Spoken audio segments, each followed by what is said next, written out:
വാർത്തകൾ വിശദമായി. ജമ്മു കാശ്മീർ നിയമസഭാ തെരഞ്ഞെടുപ്പിനിടെ ചാവേർ ആക്രമണത്തിന് സാധ്യതയുണ്ടെന്ന് ഇന്റലിജൻസ് റിപ്പോർട്ട്.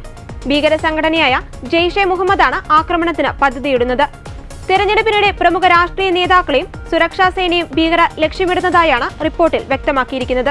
നിയന്ത്രണ രേഖയോട് ചേർന്നുള്ള ലോഞ്ച് പാടായ സോനാറിൽ വിവിധ സംഘടനകളിൽപ്പെട്ട 4-5 ഭീകരർ അതിർത്തിയിലൂടെയുള്ള നുഴഞ്ഞുകയറ്റത്തിന് തയ്യാറായി നിൽക്കുന്നുണ്ടെന്നാണ് റിപ്പോർട്ട്. അവർക്കൊരു ഗൈഡും ഉള്ളതായാണ് സൂചന. ഇതിനിടെ ബരാമുള്ളയിലെ ആപ്പിൾ തോട്ടത്തിൽ നിന്ന് 2 വിദേശ ഭീകരരെ പിടികൂടുകയും ചെയ്തിരുന്നു. വിജയകരവും സമാധാനപരവുമായി ജമ്മു കാശ്മീരിൽ തിരഞ്ഞെടുപ്പ് പൂർത്തിയാക്കുവാൻ കഴിഞ്ഞാൽ അത് ഭീകരവാദികൾക്കും അവരെ പിന്തുണയ്ക്കുന്നവർക്കും വലിയ തിരിച്ചടിയായേക്കുമെന്നാണ് വിലയിരുത്തൽ. അതേസമയം 10 വർഷത്തിനിടെ ആദ്യമായാണ് ജമ്മു കാശ്മീരിൽ നിയമസഭാ തെരഞ്ഞെടുപ്പ് നടക്കുന്നത്. 3 ഘട്ടങ്ങളിലായി നടക്കുന്ന തെരഞ്ഞെടുപ്പിന്റെ ആദ്യ 2 ഘട്ടങ്ങൾ പൂർത്തിയായി.